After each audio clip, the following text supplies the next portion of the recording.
and Dwayne Wade right at the body of Anderson Varejao. Welcome to your Kodak moment, Anderson Varejao. Curry, way downtown. Bang!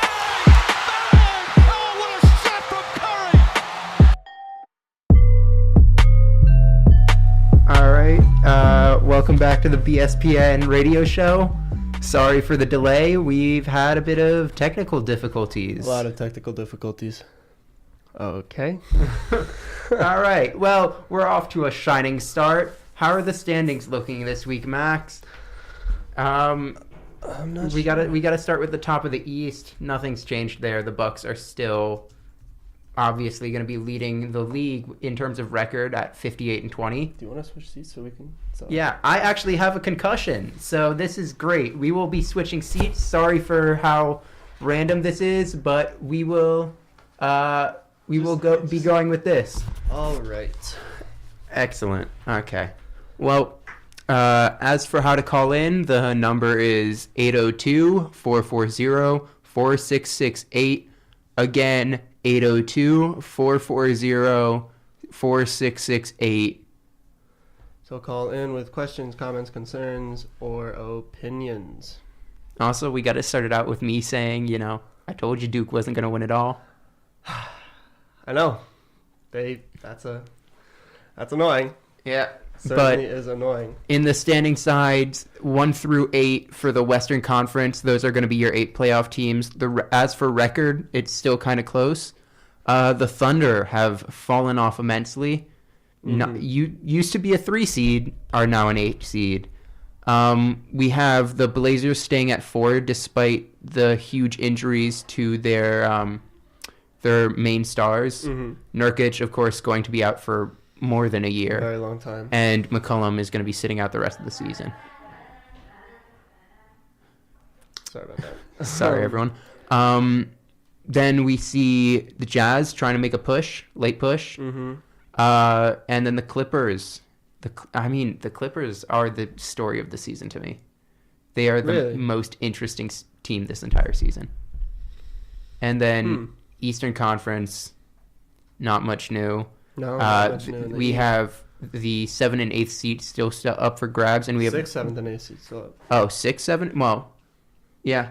Yeah, so So we're gonna have Bucks and Raptors have clinched their top 2 seeds. the division, and then you got the Sixers, Celtics, and Pacers all clinching a playoff spot. As for the last 4 teams in the hunt, we have the Heat, Magic, Nets, and Pistons all looking for 3 spots. With the Hornets, I think the Hornets don't really have a chance anymore. Yeah, no, the Hornets are definitely don't have a chance. Yeah. So, what we're gonna open it up on?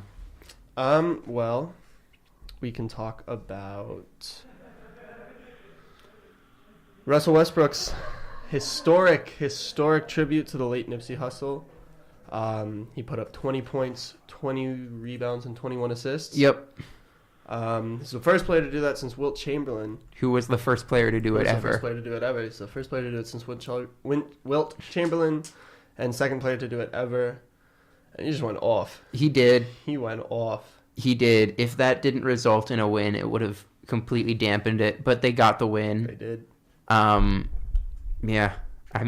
Not much else to say about that. Amazing performance. When you talk about Russell Westbrook, stat padding is usually the first thing to bring up. Mm. But when it comes to stat padding, if it's so goddamn easy, how are people not doing exactly what he's doing? Well, there has to also be a certain level of talent. Yeah. But I don't think anyone can go out and just dominate like Russell Westbrook does. Even if it is stat padding, it's still... Well, Russell Westbrook also has a good team around him. Even during his That's true. MVP season, he had a good team around him. That is true. He had a defensive team, so he was that whole team's offense, but it was still a good team. Yeah, that's for sure. Okay, so now getting closer and closer to the end of the season and, awards. Who's your Rookie of the Year? Look, Trae Young has been heating up. Mm-hmm. Yes. Yeah, immensely. I don't like what I saw from Luka yesterday night against the Timberwolves. Okay. I don't like him passing out of the last shot. You drop someone, You shoot it. you shoot it. You shoot it. I don't care if it's the last possession of the game or the first possession of the game, you shoot that ball. That's all you can do. Yeah. Well, to be fair, J.J. Barea was open. That wasn't J.J. Barea. That was Jalen Brunson. That's what I meant. Jalen Brunson. Yeah. Not But J.J. Barea. I don't... Look, it's the whole LeBron thing of not having a killer mentality because he was making the right basketball play. Fuck the right basketball play. No, yeah. There's times to sit back and there's times to attack the game. That's what you see with Ja Morant. That's why I was so impressed with him during the tournament. Mm-hmm. He's a pass-first point guard. He is. He'll take over a game. The team against Marquette, his team needed him.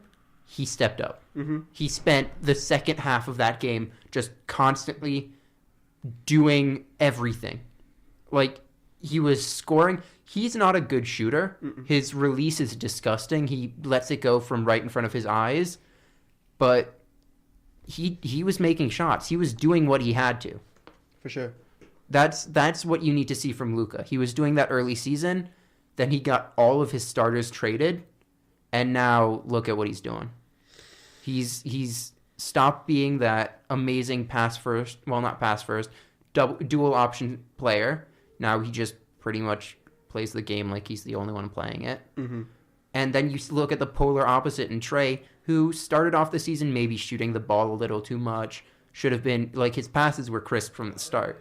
But he started off the season not really engaging in the offense the way that he should. Mm-hmm. And now we see that he is more of a Steve Nash than a Steph Curry. He is going to be passing the ball more than shooting it. And with John Collins as a pick and roll partner, that's exactly what he should be doing. Yeah. Luka now does not have the pick and roll partner he had in DeAndre Jordan, who, although he has fallen off immensely as a defender, I don't even think he's a league standard defender. I think he's below league average. But he could still jump and dunk the ball. Who do you have for that now? Maxi Kleber is a stretch out four. Dirk was never a leaper. No, never. Porzingis is still out. If you're saying that's the super athlete, big man. Then you have maybe Salah Mejri. Is he even on that team? I don't even know. Yeah, even then he was never very athletic. No. You don't really have that pick and roll partner for Luka the way you used to. Dwight Powell has been kind of forced into a larger role. Jalen Brunson has been great for them. I think that's kind of just having more to do with Rick Carlisle being a great coach. Yeah. Which, by the way, who the hell in the Lakers thinks they can get Rick Carlisle to go to the Lakers?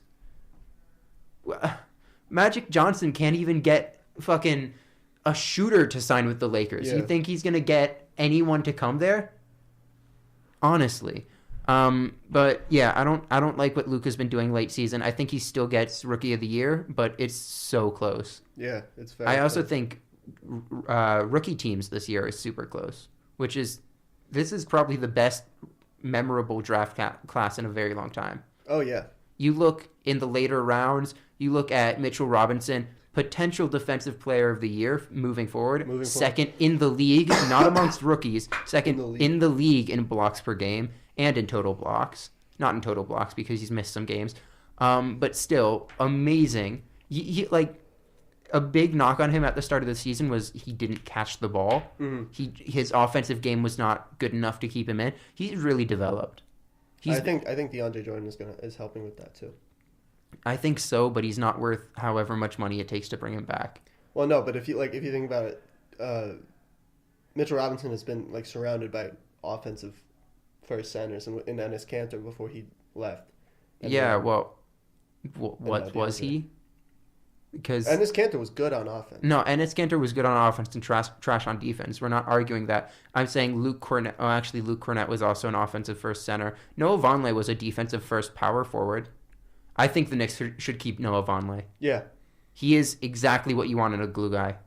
You bring him in. You can keep KD at small forward. You can just throw Noah Vonleh out there as a backup power forward. You can have him be your Marcus Smart.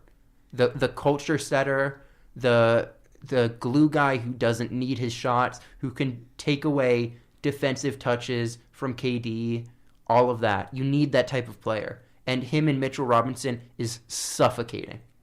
Absolutely suffocating. Oh, absolutely. And it works perfectly for David Fizdale's defensive intensity. Also, who in Vegas said that David Fizdale was a coaching candidate for the Lakers? Why is every coach in the league a coaching candidate for the Lakers? The Lakers are trying to get rid of Luke. You want to talk about that? We can. Where does Luke end up? I don't think he ends up anywhere. Really? I don't think any team needs a coach that bad. I think the Suns are firing Igor Kuskov at the end of the season. But I don't think they pick up Luke Walton. I do. No.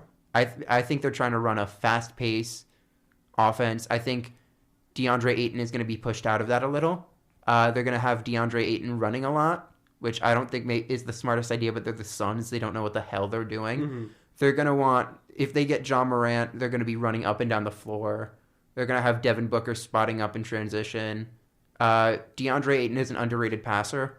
You have DeAndre Ayton outlet pass to John Morant, throw it over. I don't think John Morant is the answer for the Suns at point guard, but I think Luke Walton for that young team could be great. Because say what you will about Luke Walton, he can coach. I mean, yeah. I think he's too young. Ryan Saunders is way too young, and he's been a great coach for the young Minnesota Timberwolves. Well, yeah, but it's also like, I mean, yeah, there definitely needs to be a coaching change or some kind of change in Phoenix.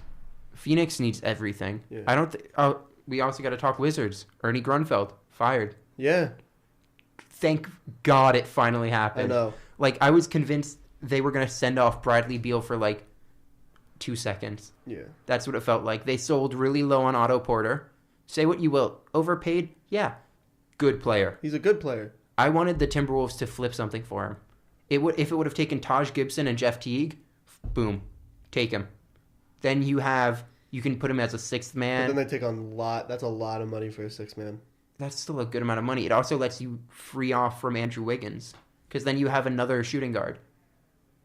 Yeah, but still, like you don't want your sixth man getting paid $25 million. $25 million. If the way he's playing for the Bulls, that money is absolutely worth it. No, yeah, but I'm saying if he gets into a sixth man role. Yeah, but what I'm saying is Robert Covington has been out for most of the season. He would be starting during that time. He would probably be getting that many touches, especially with Cat being a great out of the post passer, something that the Wizards never had and never will have probably. Dwight Howard has played 9 games all season. He's the closest they have. Thomas Bryant has been amazing, but there's no way he's staying on that team, especially since he's under a 1-year deal. Yeah. Or if he is, they're going to overpay for him. I hate the Wizards situation. I would not want to be in the Wizards situation. No, not at all. I think that is the least attractive job in the entire NBA for a general manager. Oh, yeah. Because you got John Wall out for what? He's a year? Year plus. Yeah. He will not play 2019, 2020. Yeah, no. At all. And then all you have to go off of is Bradley Beal and how you can't put all your trust in Bradley Beal. Yeah, you also can't build a championship team around him where he's the number one at all. No. He also it's the worst situation. This was something Max Kellerman said that I think is super interesting. Hire Sam Hinkie, trade everyone, start from scratch for the Wizards. You can get a good haul for Bradley Beal. Yeah. Like that's definitely a thing. But so who do you want? Like who do you see trading for Bradley Beal? The Lakers are so desperate. I said they should do it at the start of the season. Who do the Lakers trade? Kuz, Lonzo, and it'd essentially be that. They'd have to bring him in for cap space. They'd probably trade Ingram. His value is way lower. Mm-hmm. Probably wouldn't want him back. I assume that if they brought in Lonzo, they'd have John Wall mentor him, or they'd want Josh Hart and Kuz, and then a few other, and then like maybe another first rounder, or their first rounder this year. But they'd want something like that. Mm-hmm. That's a lot for Bradley Beal. Yeah. Also, if we assume Brandon Ingram comes back healthy, which I hope he does, having him as a pass first player just without Lonzo, so with Ingram being able to run the point while John Wall is out, let me ask you this: would you spend any type of capital to trade for John Wall? Like, would you trade a bag of chips for John Wall? Not right now. Not right now? What if the day he comes back? Yeah, I mean, yeah. Yeah. Like if he's back? No, we're not saying like full health. We're saying like he's going to be back this season, which he won't be, sadly.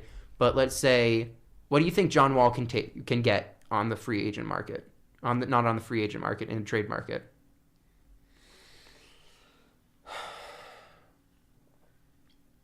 I don't know. I'd see like, I don't know, maybe like De'Aaron Fox and Buddy Hield. That's a lot for John Wall. I'd rather have De'Aaron Fox than John Wall. Really? Just because of the value of rookie contracts. That's true. Rookie contracts are worth so much in freedom that, like, look what it did.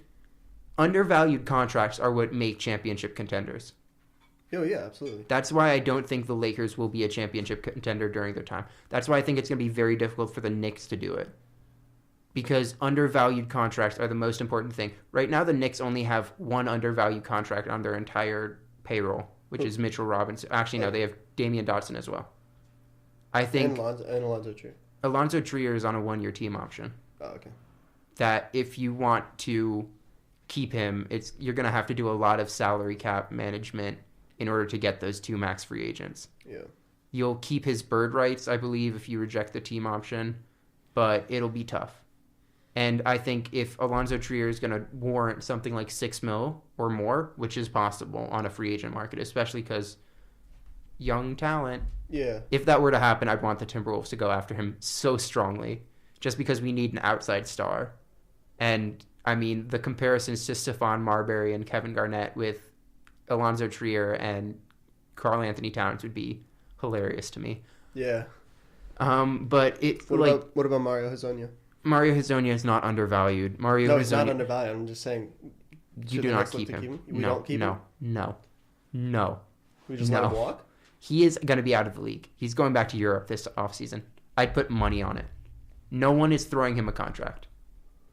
No one. I think the Knicks would throw him something. No. If the Knicks want to get their max free agents, absolutely not. 0% chance. You don't see anybody picking up Mario. No. Not as like a actual rotation guy. He might get a minimum deal and go somewhere and just like get garbage time minutes. Nowhere is going to pay him to like actually be there unless they want him to play small ball 4, which is something he did in Orlando and was good at. I think he played like half a season there while Aaron Gordon was nursing an injury and like averaged something like 16 points per game on good efficiency with I think it was 6 rebounds and 3 or 4 assists. I mean, yeah, look at his game he had against the Magic. 29, 9, and 5. Yeah, but that's the Magic. And I know we can't say that because they're a near playoff team now. The Magic are not nearly as good as they look. I know, but still, like you have to be good to put up 29, 9, and 5. Like that doesn't just happen. Do you though? Evan Turner has put up 2 straight triple doubles. Is he a good player now? No, but I'm not. No, but I'm saying so if Evan Turner there is some basic talent in order to put those numbers up, sure, but at the same time, so I think he could be a rotation player. I mean, he is a rotation player. Right now. I think he's a worse version of Rodney Hood, and Rodney Hood has been good for the Blazers, like a decent spark off the bench. He was not a good fit with the Cleveland Cavaliers. I feel bad for him. He was in line for like a good $16 million contract, and then went into having to accept a qualifying offer. Yeah, that sucks. The main problem with him has been health, and now everyone's questioning his actual game. But the Blazers have been using him well. Look, Mario Hezonja would need a good coach. If he went to the Spurs, I'd be scared for the entire planet. Oh my God, yeah. Because Euro talent, no one thinks he's good anymore. But to me, the biggest thing is, can Mario Hezonja shoot? No. Can Mario Hezonja defend? Outside of 2 possessions, most notably blocking LeBron. Giannis. And, he dunked on you. Yeah. No, he can't do that. So what is he? He's a slasher who doesn't defend, who has an occasional jumper, and who wants you to depend on him for 12 shots a game and will only get 2. That's not a player I would want to have on my team. I think the biggest thing for me in valuing a player is how much do they fit with the team, not what their talent level is. Like, you need talent, but you need a system. Mm-hmm. That's why I love the Pacers, because their system is this grit and grind defensive, but also keep the ball moving, no real egos. They had their closer in Victor Oladipo. Bogdan Bogdanovic has been incredible recently. Oh yeah. Since the All-Star break, he's averaging something like 23 points per game. No, yeah, he's going off. Yeah, he's gonna get big money. Mm-hmm. But it's worrisome for me because Mario Hezonja doesn't really have a skill set. So the Knicks were hoping for youngish talent. They were hoping to buy low risk, high reward. Mm-hmm. Didn't really work out. He's had a lot of DNPs. He just doesn't do much unless he's like a great veteran influence. Mario Hezonja isn't a good player. I don't see him going anywhere. I think he wants to go back to Europe, just like Milos Teodosic a year ago. They want to go back to Europe. Also, Milos Teodosic, the 33-year-old rookie, hilarious to me. Hilarious. But Europe was the place for them. They were able to get their touches. The talent level certainly high, but not as high. Right. It's more stable for them. Like Mario Hezonja came into the league, super athlete. He was the European Kobe in a lot of people's eyes. Yeah, he hasn't really shown it. Yeah, it's not great for them. But moving on. Okay. Well, back to undervalued contracts. Undervalued contracts got the Warriors Iguodala. Mm-hmm. They got the Warriors Kevin Durant. If you look at it a bit long term, Steph was on a $7 million a year contract or $12 million a year, something like that. Not a lot of money. Got them the salary cap space to move around to actually get a chance at KD. They also took a pay cut. Yeah, I mean, that's the biggest thing. And then I think that's the downfall of the Houston Rockets. You look at the Rockets as a team that CP3 wanted every cent of that paycheck. Trevor Ariza, the only person who was willing to take a pay cut, they didn't offer him the money for a pay cut. Yeah. That's stupid. Like, and then what did they think was going to happen? The Rockets may be a good team. James Harden is going to fizzle out in the playoffs again. I think. Yeah. Like the workload he's taking on, incredibly admirable, like amazing. But like, he's not Hakeem Olajuwon. That was the last time the Rockets really had someone doing everything for them. He was surrounded by shooters. He was going in the post every possession. More physical game, that's for sure. It's also just like a completely different game.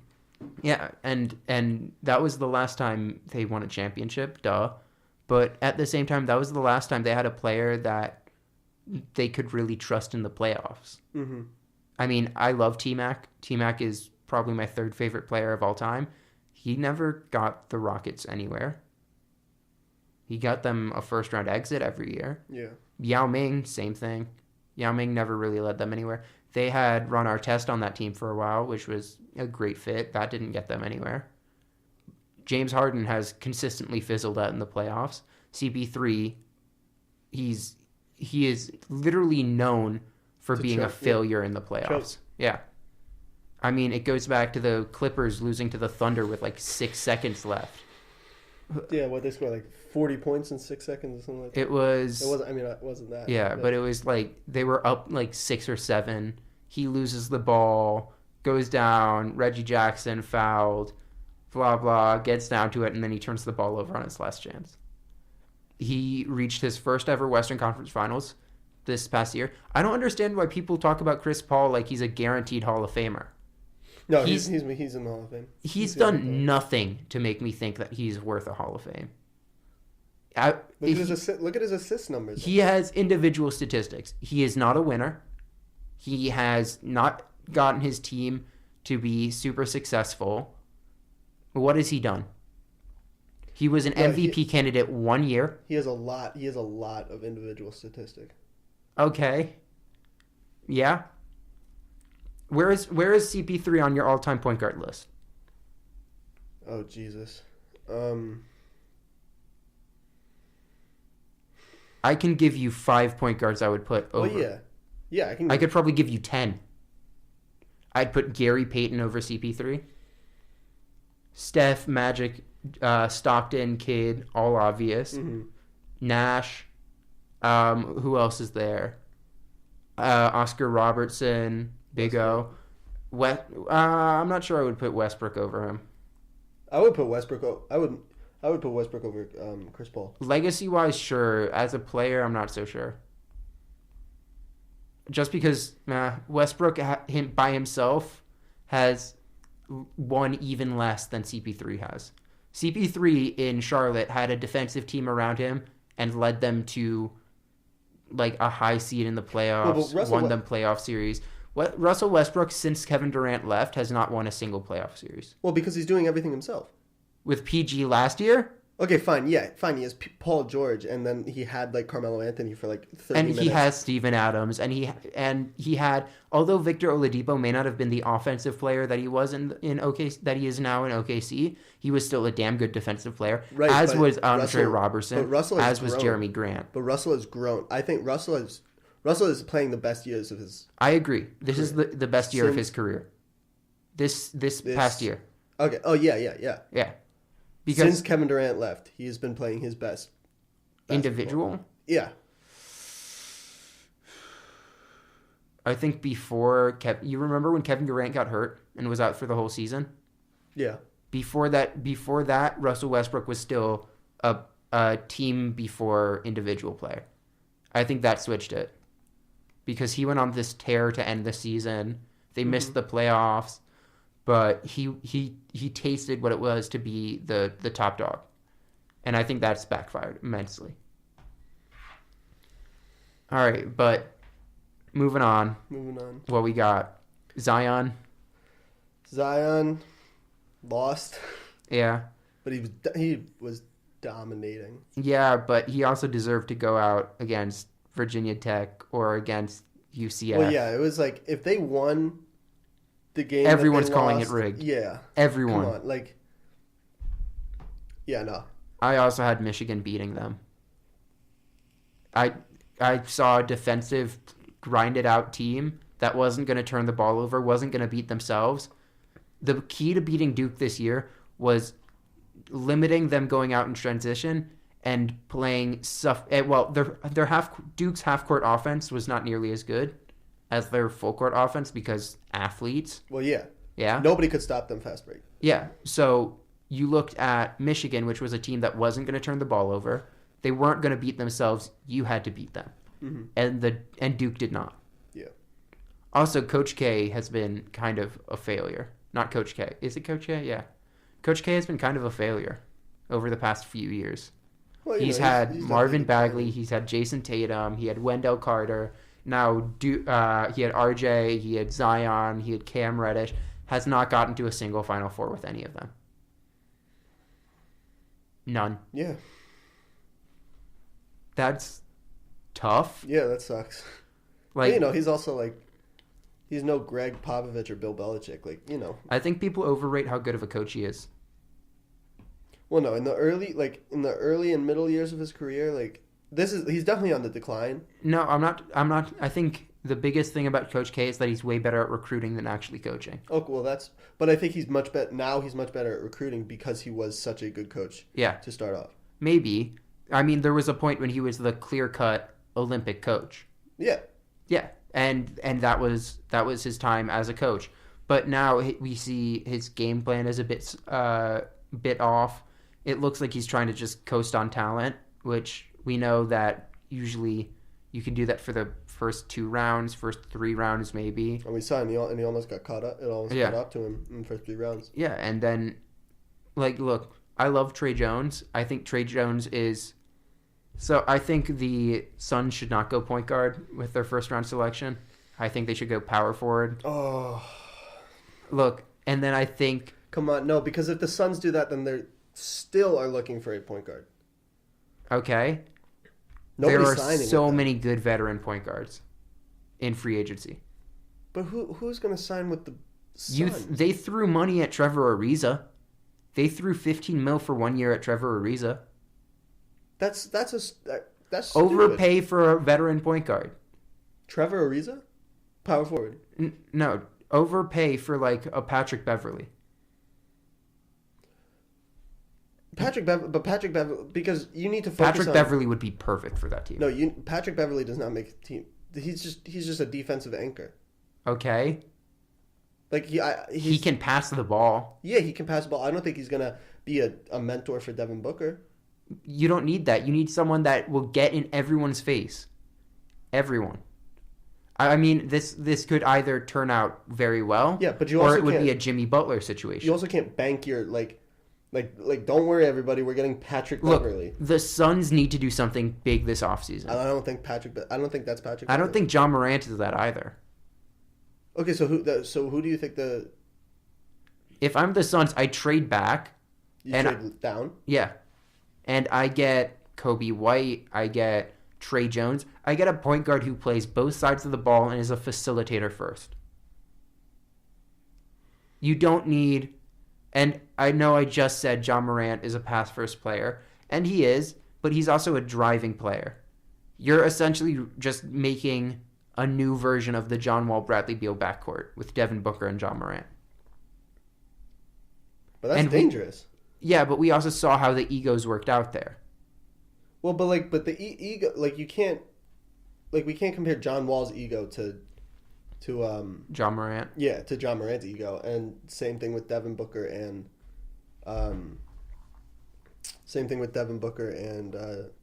Bradley Beal. Either way, here we are. Again, if you have any questions, 802-440-4668, 802-440-4668. Kristaps Porzingis. Let's talk about that. Why don't you start with your opinions on Kristaps? I mean, this just continues my statement that saying the Knicks have already won that trade.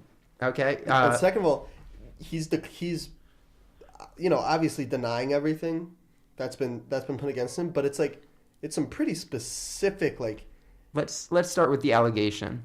Kristaps Porzingis was accused of raping his next door neighbor 2 hours after he tore his ACL. Yeah. Which is that's a little weird. Yeah. That he would that he'd even be able to do that with a torn ACL 2 hours after coming from the game. But the fact that there are actual conversations that we have found sent between them that has Kristaps saying he'll give the hush money is crazy. He deleted his Instagram. Yeah. You don't do that if you're innocent. Well, you might do that if you're innocent. Maybe you just want to get away from all the stuff. You don't want people sliding in your DMs and you just open it up and it's oh, here's another guy fucking yelling at me. But at the same time, there's something definitely up with Kristaps. Yeah, and then the other allegation is that he You refused to pay the hush money that he'd offered. Well, no, but that, and then he also to another woman, an African American woman. He said he was something "you are my slave" or something like that. Oh yeah, that was the other neighbor. Yeah, which is not. Mm-hmm. That's not something that you just. Nope. Pin you don't wake up one morning and be oh yeah, I'm just gonna blame Kristaps for doing this. Yeah. Yeah. It's not a good situation. And the Mavs knew about it. The Mavs knew that. Yeah, they did. That's hella fucked up. Especially with what happened last year, that there were reports of sexual assault in their organization. Yeah. Yeah. And Mark Cuban didn't do anything about it. Well, yeah. Didn't the person get fired? Well, yeah, until he had to. But Mark Cuban knew about it. And yeah. This is not a good look. No. At all. It's a great look for the Knicks.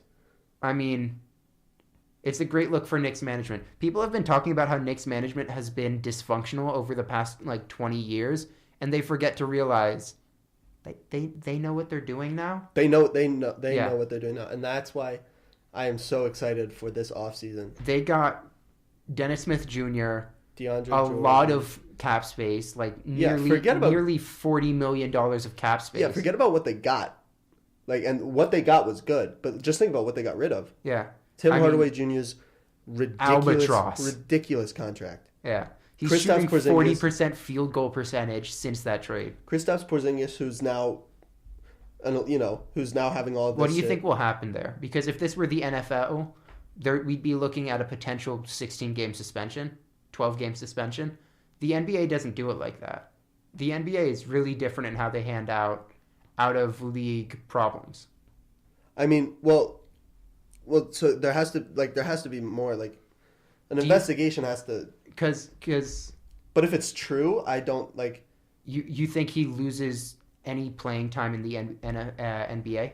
Oh, absolutely, because regardless of the type of person he is, like, if this shit is true, like, what's that going to say about your organization? If you he's a good player. Yeah. But, like, you got to think of the person behind the player. That would be the single worst situation imaginable for the Mavs. Yeah, because they got rid of their young point guard who they were pairing with Luka pretty well. Well, they were going to trade Dennis Smith Jr. at some point anyway, right, which I think was stupid, but still. But it's like, the Mavs basically just traded. They also would have traded their 2021 and 2023 first round picks. 2021 has no protections on it. Yeah. No matter how good you think Luka is, if they don't have Kristaps and if they have no young talent and they've traded their first round pick this year, Atlanta has it, they'll have no way of getting better unless they suck next year, which I don't think will happen. I think they'll have a mid-lottery pick. Then you got to look at, hey, can they make big-time signings? What was the last big-time signing the Mavs had? Harrison Barnes? Yeah. Tyson Chandler? That's not a huge signing. No. That I don't see them. If this goes like in worst case scenario for the Mavs, Kristaps Porzingis can't play anymore. You're stuck with Tim Hardaway and Courtney Lee. Ridiculous contract. Courtney Lee's contract is even ridiculous. Yeah, but that's why I keep saying the Knicks. They just.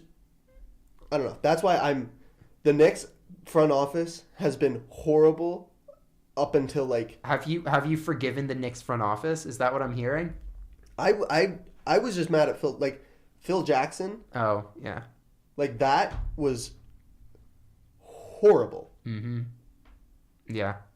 But it's like, so now with Scott Perry and Steve Mills, they're like, look, they traded, okay, yeah, Kevin Knox, fine, whatever. Kevin Knox was not the right draft pick. Mitchell Robinson, though? He was. Picking up Alonzo Trier. Yeah. Picking up... I say Kevin Knox wasn't the right draft pick. Kadeem Allen, who's been solid. Oh, Kadeem Allen was a great signing. That was an excellent signing. I love that signing. Especially because it just gives you so much veteran... Well, I think they're going too hard for guards.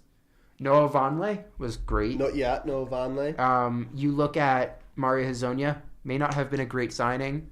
At least, like, you got something out of him. You got two great highlights. Exactly. Got rid of Enes Kanter. And I think you definitely could have gotten something in a trade for Enes Kanter. Well, no, but he was being like you know the Kings nearly traded 2 second-round picks for him. That would have been perfect. Yeah. The owner was trying to convince the GM to do that. Vlade Divac has been a great GM this past year. I could see Vlade Divac winning Executive of the Year this year,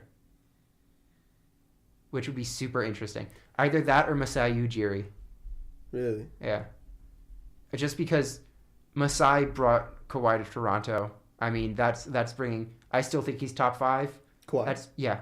I think that's bringing a top 5 player for... What is DeRozan? Top 20? Top 15? I'd put him top 20. I don't even think... top 20. He's not even the second best shooting guard in the league anymore. Oh, no, absolutely. Yeah, he's kind of been horrible for the Spurs. He's not. He hasn't been horrible, but he has not been what Kawhi Leonard was. He has not been. DeMar DeRozan has been close to a net negative. He's definitely not been what they wanted him to be. Yeah, he's been a disappointment to say the least. Jakob Poeltl has not been nearly as good. He was a great young rim protector, but now they kind of have him out there backing up They don't have him with LaMarcus Aldridge, which I thought would be the most interesting thing, because he may not be a great offensive player. He can pass. Mm-hmm. I think I love bigs who can pass, just because it makes your post game that much more versatile. Yeah. And even if you don't have that many moves, if you can take a mismatch from a pick and roll and then pass to the open man across the court really well, or just take the little guy and score on him, that's worth it. And I would have loved to see him with LaMarcus Aldridge, who is probably the best low post player in the league right now.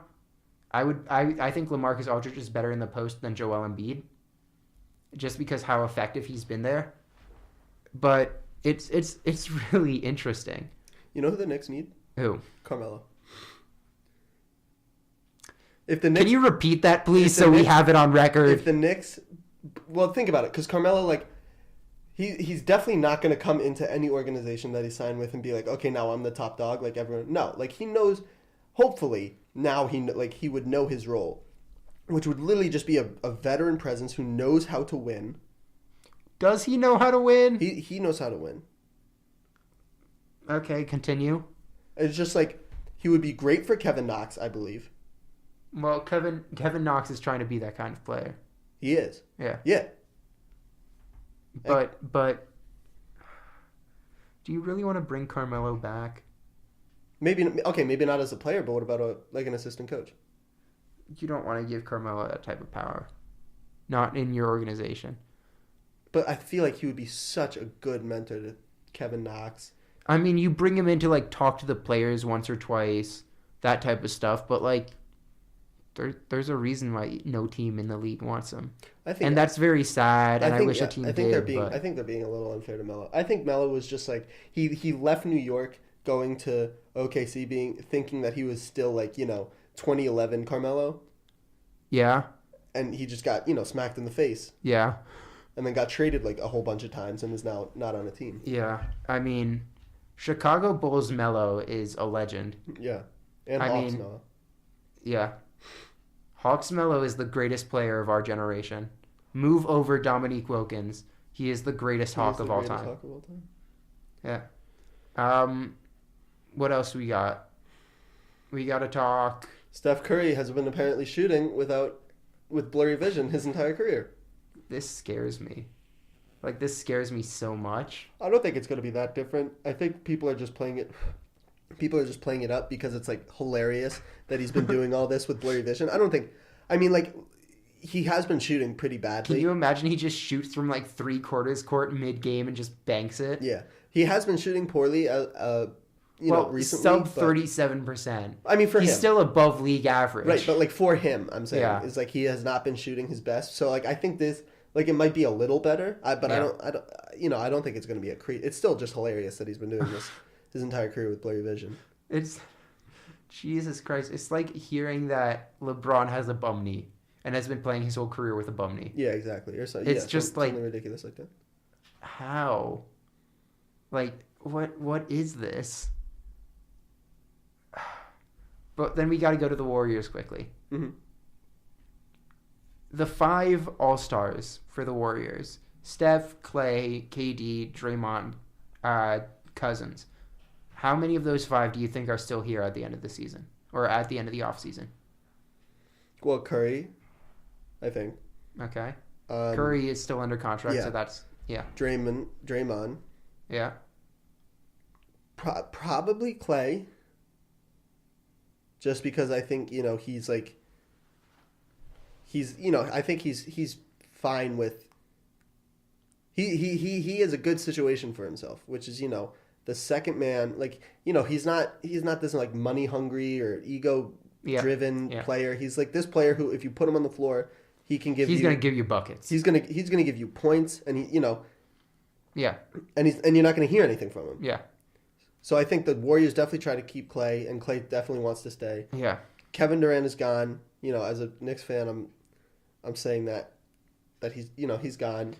I have a source that's telling me, I'm doing the whole journalism thing right now. Mm-hmm. I have a source telling me that the Knicks are planning for Dame Lillard to be traded. They have plans in place where they would get Dame. How would they do that? Kyrie would not sign this offseason. That's a potential. And then they would package young talent for Dame. Maybe the year after this one or this coming year, something like that. I think that'd be stupid. For the Knicks to pair KD and Dame? Yeah. Explain. Well, because if you get Kyrie, you're not losing anything. Okay. So if you get Kyrie, you still have the young talent. You still have the same team, but now it's just better. You know what I mean? Okay. The chemistry wouldn't, because Kevin Durant and Kyrie also have amazing chemistry together. Yeah, but then again, so did D Wade and LeBron, and look what that did to the Cavs. I know, but Damian Lillard and Kevin Durant are both first option guys.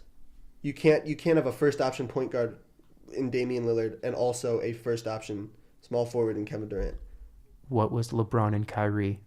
That's what I'm saying. Like LeBron and Kyrie knows how to win as a second option.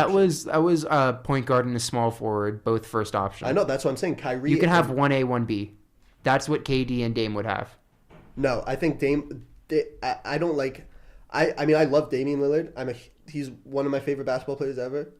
But like, I really do not think he's a good fit for the Knicks because the offense that the Knicks want to run is very, very inclusive and through KD or hopefully KD and Zion or whoever whoever the big stars. So, are you for or against trading Zion 1-for-1 for Anthony Davis if that's possible? I think the Pelicans would want more. I think the Pelicans should deserve more. If the Knicks can do that, I definitely think that you trade Zion for AD. There's people saying that Zion has more value than Anthony Davis, and I think that's absolutely blasphemous. No, that's not true.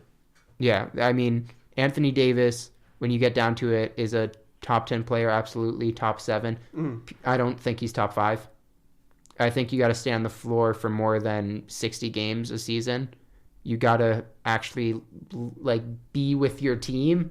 You got to be a leader. Yeah. He is most definitely not that right now. He was recently seen flipping off a fan. That's a bad look. Yeah. Anthony Davis's whole reputation has taken a massive hit this season. Deservedly. I don't like players who quit on their teams. I mean, I understand the whole, it's a business. They'll trade me. Why don't I get myself to a situation I want to? You're still under contract. Yeah, you still have a job to do. Yeah. And you still have teammates to be with. Yeah. That's the thing that bothers me more is you are with this team. You are supposed to be the best player on this team.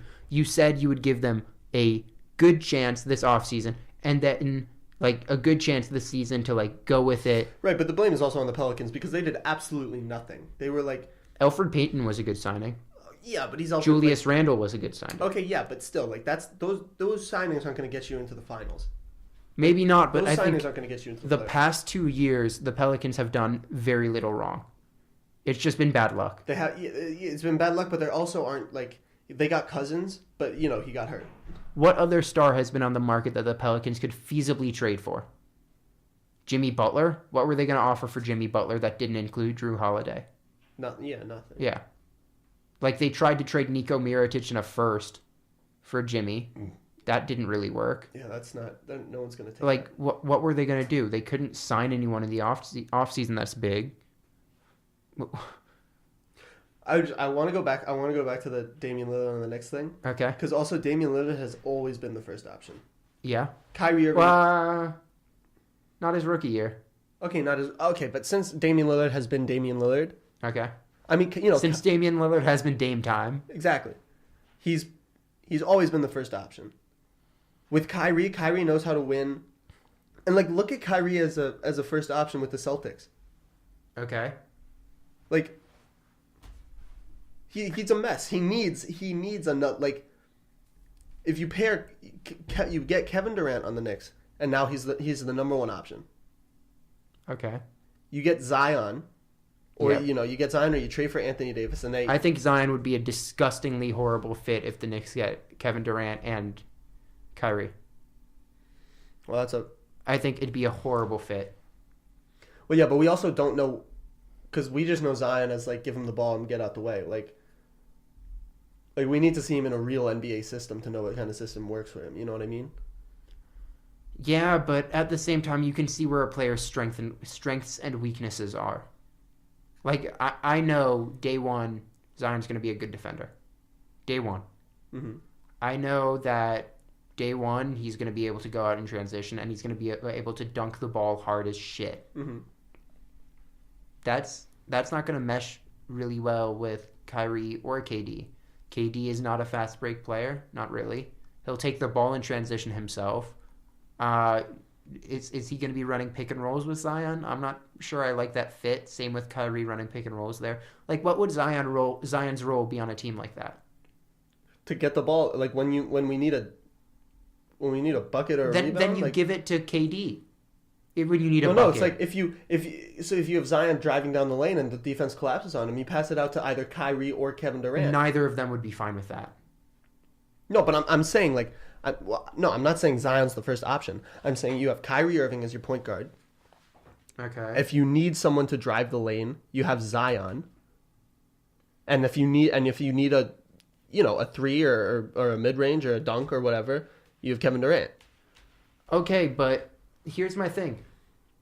Zion would be the third option. Yeah. We assume. I'm not sure he gives you much there.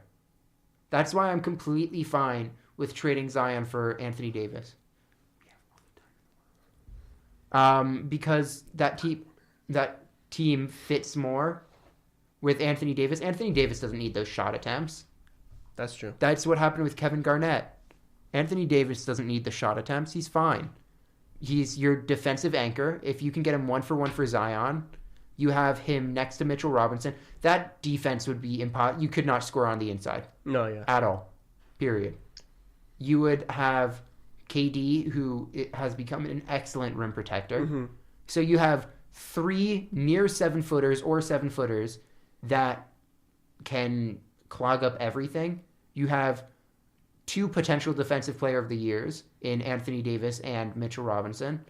Like, tell me what would stop that team. Nothing. Exactly. So, But I'm saying if the Knicks don't trade Zion. If the Knicks take Zion and don't trade him. I think that would be a huge mistake.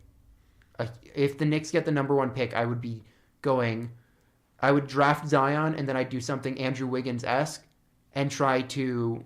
Well, the reason the Cavs did that with Andrew Wiggins is that they needed to keep the cap space open pre-trade for LeBron James. Mm-hmm. So they waited until after free agency, waited the next 45 days, traded him to Minnesota, all of that.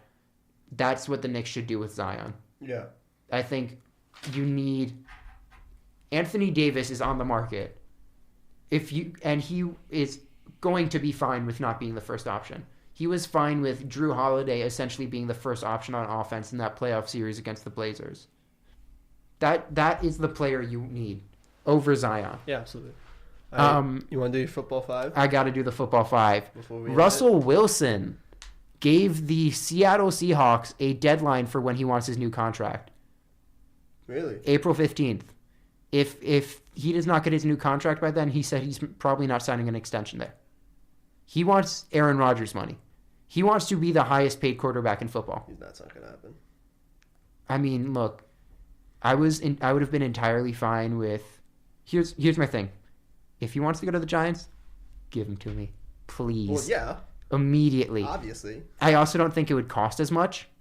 When a player wants that much money, you're probably not going to get a haul. The reason you got that was for Khalil Mack is because Khalil Mack is, Khalil Mack. Mm-hmm. And you got 2 firsts and a second for him to a team that was in conference. Or was it? Yeah, the Raiders are AFC, right? Yeah. Okay. So you got the Raiders trading in conference. Price is probably going to be a bit higher. Mm-hmm. Also, you look at the Bears. You're assuming that, over the next 2 years, the Bears are going to be a great team. You're going to get later first-round picks. All of that, fine.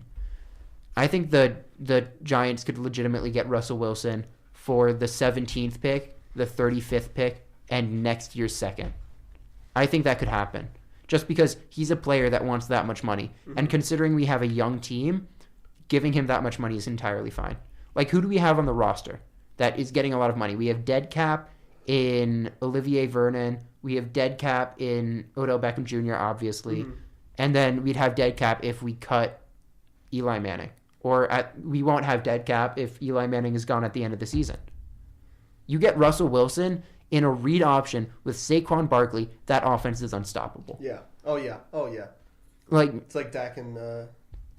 Dak is not the player that Russell Wilson is. No, but I'm saying it's like... And Saquon is also a better running back than Zeke. I know, but it's like a better version of that. Yeah. It's also going to be... Evan Ingram is probably going to have a breakout year this year, hopefully. As a first-round tight end, he's been good. He's been... He's been like a good player that you want on your team, but not a first-round pick. Right. He is going to hopefully have a breakout year. You got that going for you. But for me, the thing is, the Giants are in an odd situation. 2 first-round picks. You could go quarterback at either of them. I wouldn't want to. I would want to go quarterback second round. Will Grier. I like Will Grier. Mm-hmm. He shows a lot of intangibles. He's a clean thrower, clean passer. He does all the little things that you'd want.